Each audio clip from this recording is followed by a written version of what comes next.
안녕하십니까 피택자 여러분. 피택자 교육과정 제3강 신앙의 기본기 두 번째 시간 예배론을 다루겠습니다. 먼저 오늘 다룰 내용의 개요를 말씀드리겠습니다.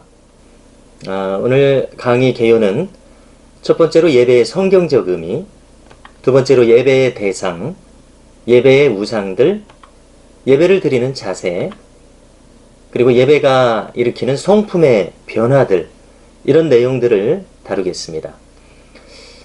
이제 첫 번째로 예배의 성경적 의미를 다루는데요. 우리말로 이 예배라는 의미가 무엇인지, 성경에서 예배에 해당되는 말은 무슨 의미를 가지는지 살펴보겠습니다. 먼저 예배는 한자어입니다. 예배. 여기서 이 예자는 예도 레자를 가져다 사용했습니다. 그 풀이말은 사람이 가져야 할 마땅한 도리라는 뜻이죠.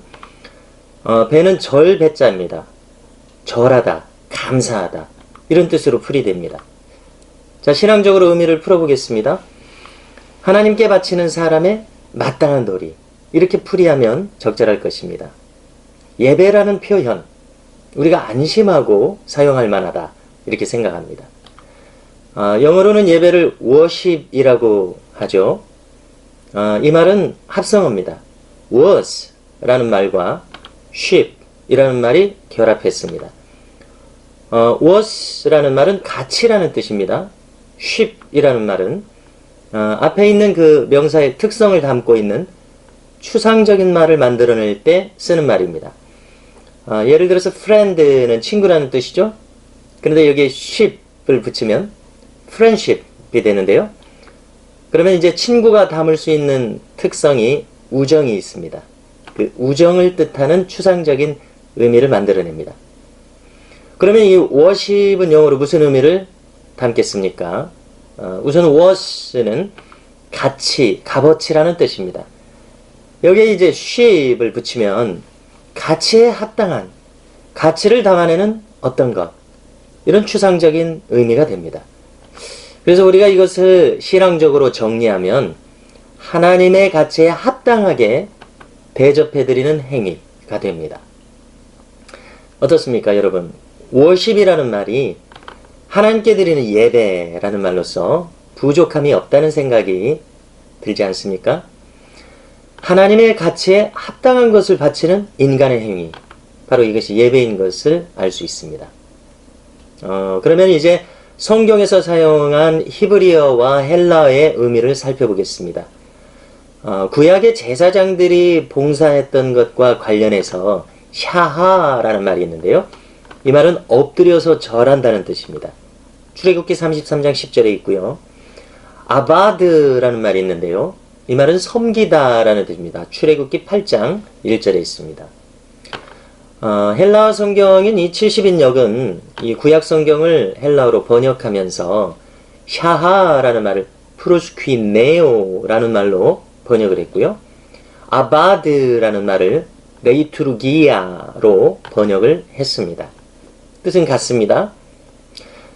그리고 로마서 12장 1절을 보시면은 너희가 드릴 영적 예배니라는 말씀이 나오는데요. 여기에서는 라트레이아라는 말을 썼는데요. 이것은 하나님의 섬김, 이런 뜻을 가집니다. 혹은 하나님의 일, 이런 의미에서 왔고요. 그래서 인간 편에서는 하나님을 섬긴다라는 뜻입니다. 하나님 편에서는 하나님께서 섬긴다, 이런 뜻을 담고 있습니다. 자, 영어의 worship이라는 말은 이 말을 옮긴 것입니다. 여러분, 여기서 이제 중요한 점은 인간의 예배는 하나님의 섬김으로부터 왔다는 사실입니다. 하나님께서는 아들을 십자가의 죽음에 내어주셨죠. 이것이 바로 하나님의 섬김이셨는데요. 이 하나님의 섬김에 대해서 인간이 응답한 인간의 섬김, 이것이 바로 예배라는 의미인 것을 알게 됩니다. 여러분, 여기서 우리는 우리가 주일 예배를 드릴 때 예배로의 부름 시간으로 시작하지 않습니까? 이것이 왜 예배의 첫 도입으로서 자리매김했는가 하는 것을 알게 됩니다. 예배란 어떤 것입니까? 우리를 사랑하셔서 먼저 우리를 섬겨주신 하나님께서 우리가 하나님과 만나고 교제할 수 있는 장으로 불러주시는 일, 예배로의 부름, 불러주시는 일인 것을 알 수가 있습니다. 네, 여러분 이제 우리가 두 번째로 예배의 대상이 누구신가 이 문제를 다루겠습니다. 먼저 시편 96편 1절을 보시면은요, 온 땅이여 여호와께 노래할지어다 이렇게 말씀합니다. 네, 여기서처럼 예배의 대상은 단연코 하나님이십니다. 오직 하나님만이 찬송을 받으셔야 합니다. 자, 그러나 현실은 왜곡이 일어나는데요. 어느새 이 예배가 인간 중심으로 바뀌게 됩니다. 더 자세히는 자기 중심적인 예배로 변질됩니다. 예배를 받으실 대상이 하나님에서 인간으로 그 초점이 변질됩니다. 여러분, 이것은 이 현대의 소비적인 문화, 그 문화로부터 악영향을 받은 결과인 것을 우리가 알게 되는데요. 이 현대 문화는 인간이 수많은 광고의 홍수 속에 매몰되게 만듭니다. 우리가 사용하는 의류, 자동차, 가전제품, 화장품, 액세서리, 기호식품들, 또 스마트 장비, 우리는 이 모든 것들의 광고 속에서 살아가고 있습니다. 자, 그 광고들은 어떤 메시지를 우리에게 주는데요. 만약에 당신이 이 물건들 중에서 하나를 더 가지게 되면 당신은 보다 만족스러운 사람이 될 것이다. 당신은 이제 보다 편리하도록 살게 될 것이다. 이런 메시지를 우리에게 주고 있습니다. 이것은 인간에게 이 무의식적인 자기 중심성에 빠져들게 만든다고 생각하지 않으십니까? 온 우주의 중심이 마치 나 자신인 것처럼 그렇게 생각하도록 우리도 모르게 그렇게 만듭니다. 여러분, 일주일 내내 이런 환경 속에서 우리가 살아가다가 이제 무의식적으로 예배의 대상을 하나님으로부터 나로 이렇게 대체시키지 않았느냐 하는 이런 성찰이 필요하게 되었다는 것입니다. 어쩌면 우리는 천부당 만부당하다고 어떻게 감히 하나님을 대신해서 나를 예배의 대상으로 삼겠느냐 이렇게 부인하는지도 모릅니다. 그러나 우리는 간간히 나는 오늘 예배에서 아무것도 얻지 못했다. 아무것도 얻지 못했어. 이렇게 독백하는 우리의 모습이 있지는 않습니까? 물론 이 예배를 드리는 인간이 은혜를 받는 것 정말 필요하죠. 하나님께서는 예배를 통해서 무엇인가 우리에게 말씀하십니다. 깨닫게 하십니다. 이렇게 광야와 같이 막막한 인생을 살아갈 수 있는 힘을 우리에게 공급해 주십니다. 자, 그러나 이 모든 것이 예배의 첫 번째 되는 목적이 아니라는 것을 우리는 알고 있어야 됩니다. 예배라고 하는 것은 하나님의 하나님 되심, 그것에 합당한 찬양을 드리고 기도를 드리는 시간입니다. 인간이 그분께 나아가는 시간입니다. 하나님을 높이며 하나님을 알아가는 시간입니다. 한마디로 그분께 무엇인가 나에게 있는 것을 응답함으로 나아가서 드리는 시간입니다. 나 자신을 드리고 내 시간을 드리고 나의 물질을 드리고 나의 정성을 드리는 시간입니다. 내가 먼저 받으려는 시간이 아닙니다. 그러므로 우리는 예배의 초점이 하나님께 있다는 것을 명심하고 결코 인간, 더 자세히는 나 자신에게 초점을 맞춰서는 안 된다는 것을 명심해야 하겠습니다. 자, 그러면 이제 세 번째로 예배의 유일한 대상이신 하나님의 자리를 빼앗아 갈 수 있는 예배의 우상적인 요소들에 대해서 알아보겠습니다. 시편 96편 4절은 여호와는 위대하시니 지극히 찬양할 것이요 모든 신들보다 경외할 것이며 라고 말씀합니다.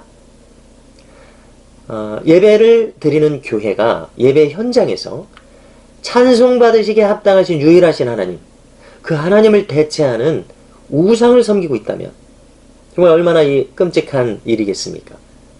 그러면은 그 하나님을 대체하는 그 끔찍한 우상들이 될 수 있는 요소들에는 어떤 것들이 있는지 살펴볼 필요가 있습니다. 자, 그것들은 나 자신을 위해서 예배하게 하는 나 자신이라는 우상, 또 그로부터 파생이 돼서 물질 만능주의 세상에서 물질적인 성공과 번영을 최우선시하는 이 만몬주의의 우상, 그리고 이 예배 현장에서 하나님이 아닌 예배의 인도자들, 설교자들, 찬양 인도자들, 이분들의 이 카리스마적인 모습에 현혹되어서 그들을 필요 이상으로 신성화하는 이런 우상이 있을 수 있고요. 찬양하는 스타일이나 설교하는 스타일 등 인간의 취향을 우선하려는 태도, 우리가 이것을 무엇이라고 할 수가 있을까요?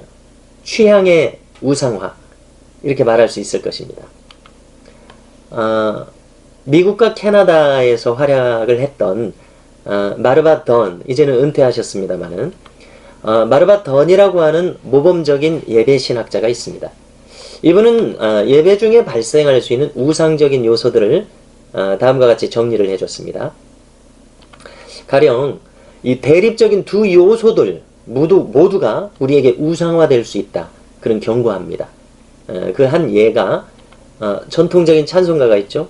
그 다음에 현대적인 예배 음악이 있습니다. CCM이라고 하는 이 두 음악의 양식을 대립시키는 태도입니다. 찬송가에서 더 은혜를 받는다든가, 그래서 찬송가만을 중요시해서 이제 복음성을 배타하는 배타적인 태도 있을 수가 있죠. 반대로 찬송가를 무시하고 현대 예배 음악만을 중시하는 배타적인 태도 있을 수 있습니다. 자, 이것은 은연중에 한쪽을 우상시할 수 있다는 것을 마르바더는 경고해주고 있습니다. 자, 한번 생각해 보십시오. 우리가 만일 어떤 것만을 강조하거나 선호하게 되면, 그리고 다른 것을 과하게 폄훼하거나 그 좋은 것을 발견할 수 없는 상황이 됩니다. 이렇게 우리가 배타적인 태도를 일으킬 수 있는 이 대립적인 예배 요소들이 있는데요. 자, 그것을 정리해 보면은요. 자, 먼저 하나님으로부터 받은 말씀과 은혜, 그리고 하나님께 응답해서 올려드리는 요소들, 그리고 이성 중심, 그리고 감성 중심, 새로운 것을 추구하는 것, 전통적인 것을 추구하는 것, 그 다음에 주어진 상황에 충실하는 것, 그 다음에 전통성을 고수하는 것, 그리고 이제 새로운 표현을 추구하는 것, 익숙한 표현이 좋아서 그것을 고수하는 것, 그 다음에 이제 질서를 중시하는 것, 그리고 반대로 성령 안에서 자유로운 것을 추구하는 것, 그리고 어떤 경우에는 기뻐하고 희락을 표현하고 이렇게 크게 기뻐하는 태도가 있고요. 반대로 슬픔과 참회와 애통을 주도적인 분위기로 가져가는 예배의 흐름이 있습니다. 열정적으로 표현하는 것을 선호한다거나, 아니면 침묵을 선호한다거나, 예식적인 것을 높은 가치를 준다거나, 아니면 즉흥적인 것을 더 좋아한다거나, 단순한 것을 선호한다거나, 복잡하게 여러 가지 요소들을 도입하기를 원한다거나. 자, 이런 것들은 어느 하나를 과도하게 주장하고 나머지 요소를 무가치한 것으로 이렇게 배타적으로 생각할 수 있는 그런 편협함이 우리에게 있을 수 있다는 것입니다. 자, 또 한 가지는 우리가 현대문화 속에서 살아가고 있습니다. 그러다 보니까 외적인 것을 중시하는 우상적 태도가 있을 수 있고요. 그래서 그것을 경계해야 하는 필요성이 있습니다. 자, 예배 인도자들의 외모를 집중할 수 있죠. 그 다음에 화장이나 옷차림에 대해서 과도하게 관심을 가지거나, 교회 건물이나 화려한 인테리어에 치중하거나, 호화로운 악기를 치중해서 그렇지 못한 세팅을 평가절하하거나, 그 다음에 회중의 크기를 추구하거나, 예배 중에 흥미를 추구하는 것, 이런 것들이 경계해야 할 요소들입니다. 여러분, 우리는 예배가 하나님 중심적이고 하나님께 영광을 돌리는 데서 벗어나서 인간을 기쁘게 하는데 집중하지 않도록 조심해야 하겠습니다. 여러분, 이것을 위해서 교회가 할 일이 있습니다. 자, 그것은 골로새서 2장 15절에서처럼 하는 겁니다. 통치자들과 권세를 무력화하여 드러내어 구경거리로 삼으시고 십자가로 그들을 이기셨느니라.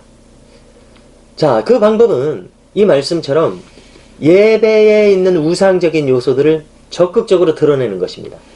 자, 설교 말씀을 통해서 그 우상적인 요소들을 폭로합니다. 참회의 기도를 통해서 그것들을 폭로합니다. 가령 물질의 봉헌을 통해서 만몬주의의 우상을 무너뜨립니다. 자발적으로, 적극적으로.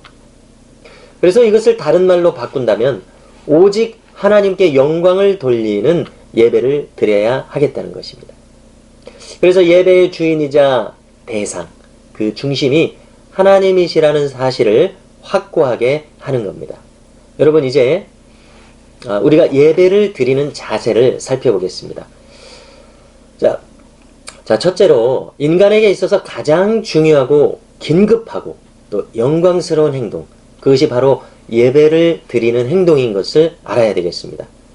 자, 출애굽에 목적이 있다고 말씀하시는데요. 출애굽기 8장 1절에서 그것은 나를 섬기게 하려는 데 있다, 이렇게 말씀하셨습니다.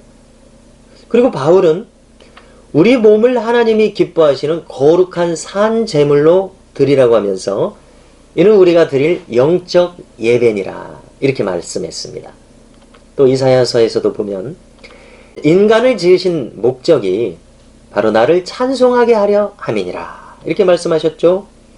또 요한계시록에서는 천국에 들어가는 목적이 있습니다. 그것은 하나님께 예배를 드리는 데 있습니다. 에릭 리들이라는 인물이 있는데요. 그는 1924년에 파리 올림픽에서 영국의 대표로 100m 선수로 출전했습니다. 자, 그런데 때마침 이 100m 결승전이 주일에 실시가 된 것입니다. 그래서 그는 주일 예배를 드리기 위해서 출전을 포기합니다. 그러자 많은 사람들이 비난합니다. 자, 그런데 이제 평일에 열린 400m 결승에서 그것이 자신의 주종목이 아님에도 불구하고 거기에서는 금메달을 획득합니다. 그래서 국민들의 영웅으로 떠오릅니다. 자, 여기서 우리는 그가 그 어떤 것보다도 예배를 우선시하는 분명한 예배 정신을 가진 인물이라는 것을 알게 됩니다. 자, 이제 두 번째로 오직 하나님께만 영광을 돌리는 예배를 드려야 되겠습니다. 조금 전에 거론한 것처럼 예배 인도자나 그 어떤 다른 것도 하나님의 영광을 가로채서는 안 될 것입니다.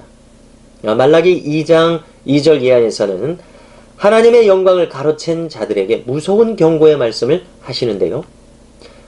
그들은 이제 저주와 함께 제하여질 것이다, 이렇게 말씀하십니다.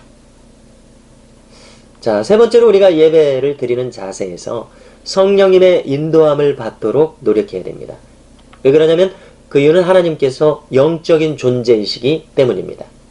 자, 이것을 위해서 우리가 힘써야 할 일들이 있는데요. 첫 번째로 예배 전에 조용히 기도하면서 찬양하면서 흐트러진 마음을 정돈해야 됩니다. 일주일간의 삶을 통해서 우리의 영안이 흐려져 있고요. 우리의 심령이 묻어져 있기 때문에 그렇습니다. 두 번째로 우리는 한 주간 동안 삶의 예배를 드리도록 힘써야 됩니다. 주일 예배와 한 주간의 삶이 분리되지 않도록 우리는 주의해야 합니다. 세 번째로 회개함으로 나와야 합니다. 우리는 회개를 통해서 다시금 하나님과 교통할 수 있습니다. 네 번째로 성령님을 근심하게 하지 말아야 합니다. 또 성령님을 소멸하지 말아야 합니다. 성령님의 은혜가 소멸되는 원인은 여러 가지가 있는데요. 기쁨이 없이 예배를 드리거나 말씀을 사모하지 않거나 기도가 없어지거나 감사하지 않거나 우리가 범죄하거나 할 때입니다. 우리 믿는 자 안에 거하시는 이 성령님께서 근심하시거나 떠나시지 않도록 우리 스스로를 끊임없이 돌아봐야 하겠습니다. 여러분, 이제는 실제로 예배 순서에 임하는 우리의 자세를 살펴보려고 합니다. 먼저 예배는 네 가지 예전으로 구성되어 있습니다. 먼저 모임의 예전을 살펴보는데요. 우리가 먼저 하나님께 부름받아서 모이는 시간입니다. 첫째로 예배의 부름 시간에 하나님께서는 우리를 예배로 초청하시는 시간이 되는데요. 예배에 임하는 자들은 지금 자신들이 하나님의 소명에 의해서 나와왔다는 것을 알아야 되겠고요. 지금 자신이 하나님의 거룩한 보좌 앞에 있음을 깨달아야 하겠습니다. 두 번째로 이어지는 시간은 경배와 찬송 시간입니다. 경배 찬송 시간입니다. 모두가 일어서서 찬송하는 이 시간은 이제 하나님의 부르심에 응답하는 성도가 경배함으로써 나아가는 시간입니다. 다음으로 주된 시간은 참회의 기도 시간입니다. 이사야가 소명을 받았을 때 성전 문지방에서 화로다 나여 망하게 되었도다 하면서 참회를 했는데요. 우리는 죄를 품은 채로 하나님 앞에 설 수 없습니다. 우리는 이 짧게 진행되는 이 시간을 결코 소홀히 하지 말고 진심으로 참회하는 기회로 삼아야 되겠습니다. 네 번째로는 사죄의 확신입니다. 하나님의 용서를 선언하고 우리가 용서받은 자임을 확인하는 시간입니다. 우리가 죄를 안고 있는 것과 용서받은 자로서 예배를 드리고 용서받은 자로서 살아가는 것은 천지 차이라고 하는 것을 알아야 하겠습니다. 다음으로 이어지는 예전은 말씀의 예전입니다. 첫째로 이 시간의 성경 봉독 시간은 설교와 마찬가지입니다. 하나님의 말씀이 선포되는 시간인 것을 알아야 되겠고요. 두 번째로 찬양대의 찬양이 이어집니다. 자, 이 찬양은 기도함으로 준비되어야 하겠고요. 또 모든 회중을 대표해서 하나님께 영광을 돌리는 시간입니다. 자, 성도들은 이 찬양을 아멘으로 화답해야 할 것입니다. 세 번째로는 말씀 선포의 시간이 이어집니다. 자, 설교자는 이 봉독한 성경을 가지고 과연 하나님께서 하시려는 말씀이 무엇인지를 찾아내야 되겠고요. 그것을 어떻게 실천해야 할지 준비해서 선포해야 하는 시간입니다. 또 청중들은 하나님의 말씀을 들으려는 자세로 이 말씀들을 취해야 합니다. 네 번째로는 응답의 기도를 드리죠. 설교자와 함께 또는 다 같이 통성으로 이 선포된 말씀에 대한 응답의 기도로서 감사와 회개 그리고 말씀을 행할 수 있는 도우심을 구하는 기도를 드립니다. 다음 순서로는 성찬 성례전이 있습니다. 성찬 성례전의 의미는 단순히 주님의 죽으심을 기념하는 데 그치지 않습니다. 성찬 성례전에는 주님의 성육신이 담겨져 있고요. 죽으심과 부활하심, 다시 오심, 또 천국잔치, 천국잔치로의 초대, 이렇게 복음의 모든 내용이 담겨져 있습니다. 이 예식을 행하는 동안에 우리는 복음의 내용을 마음에 되새겨야 하겠습니다. 그리고 이제 다음으로는 봉헌 시간이 있죠. 이 시간에는 우리 자신과 소유를 주님께 드리는 시간입니다. 동방박사들이 아기 예수께 예물을 드렸던 것처럼, 베다니 마리아가 주님께 향유를 부어드린 것처럼, 아리마대 요셉이 무덤을 바쳤던 것처럼, 성막의 재료를 자원해서 드렸던 것처럼, 다윗이 자신의 물질을 성전 건축을 위해서 드렸던 것처럼, 이 시간은 말씀에 대한 응답으로 나 자신과 소유를 주님께 드리고 헌신하겠다는 예배자의 신앙 고백으로서의 응답의 시간입니다. 우리는 봉헌할 때에 결코 인색함이나 억지로 드려서는 안 됩니다. 즐거이 드리는 시간이 되어야 합니다. 고린도후서 9장 7절의 말씀처럼 해야 합니다. 다음으로는 파송의 예전이 이어집니다. 첫 번째로 파송의 찬송을 통해서 우리는 이제 말씀을 따라서 빛으로 소금으로 살아가야겠다는 결단을 하고 세상으로 파송되는 시간입니다. 두 번째로 이 파송의 말씀 또는 위탁의 말씀을 통해서 그날의 설교 말씀을 한두 문장으로 요약하면서 신자로서의 삶을 살도록 부탁하는 시간입니다. 셋째로는 강복선언이 있습니다. 즉 축도 시간입니다. 강복이라고 하는 것은 복을 내려주신다는 의미입니다. 하나님께서는 믿는 자들과 동행하시겠다고 하셨고요. 능력을 주시겠다고 하셨고요. 세상을 향해서 나아가라고 하셨습니다. 이것은 그것을 재현하는 시간입니다. 본 교단은 두 가지로 강복선언을 하는데요. 고린도후서 13장 13절의 강복선언과 민수기 6장 24절에서 26절에 나오는 아론의 강복선언, 이렇게 두 가지입니다. 깔뱅은 주일 예배 때에 아론의 강복선언을 사용했는데요. 교회는 이 선언을 믿음으로 받으면서 예배가 끝난 후에 일주일 동안 항상 하나님께서 함께 하시는 것을 느끼면서 빛과 소금으로 승리하는 삶을 추구해야 할 것입니다. 다음으로는 이제 예배가 일으키는 성품의 변화에 대해서 살펴보겠습니다. 시편 96편 6절은 우리가 예배 현장에서 무엇을 경험하는지를 알려줍니다. 존귀와 위엄이 그의 앞에 있으며 능력과 아름다움이 그의 성소에 있도다. 우리는 인간에게 속한 것이 아닌 하나님의 영광스러움을 보거나 느끼게 됩니다. 존귀와 위엄, 능력과 아름다움, 이렇게 하나님의 영광스러운 성품을 반영하는 말들입니다. 우리는 부모님 슬하에서 부모님을 바라보면서 부모님을 닮게 되고요. 우리는 부부로 함께 살아가면서 서로를 닮아갑니다. 또 제자는 존경하는 스승을 닮아갑니다. 마찬가지로 우리가 예배를 드리면서 하나님을 바라볼 때 하나님께 속한 영광스러운 것들을 경험하면서 그분의 성품을 닮아가게 됩니다. 고린도서 3장 18절을 읽어드리는데요. 우리가 다 수건을 벗은 얼굴로 거울을 보는 것 같이 주의 영광을 보매 그와 같은 형상으로 변화하여 영광에서 영광에 이르니 곧 주의 영으로 말미암음이니라. 네, 이 말씀처럼 우리가 주님의 영광을 바라볼수록 우리도 주님과 같은 형상, 즉 그분과 같은 모습으로 변화하게 되는 것입니다. 또 시편 96편 9절을 보면 우리가 거룩함이라고 하는 아름다움으로 예배하라고 말씀합니다. 자, 이것은 우리 자신의 변화된 성품과 변화된 삶의 열매로 예배하라는 의미입니다. 비록 우리가 완벽할 수는 없다고 할지라도 우리는 마땅히 거룩한 삶과 성품을 추구하는 온전한 방향성을 가지도록 노력해야 합니다. 피택자 여러분, 오늘은 이상으로 예배에 대해서 꼭 필요한 것들을 알아봤습니다. 오늘 우리가 다룬 것은 첫째로 예배의 의미, 둘째로 예배의 대상, 셋째로 예배의 우상들이 무엇인지, 넷째로 예배의 자세, 다섯째로 예배가 일으키는 성품의 변화를 다루었습니다. 우리 모두가 보다 깊이 있는 예배자로 세워질 수 있기를 바랍니다. 수고하셨습니다. 감사합니다.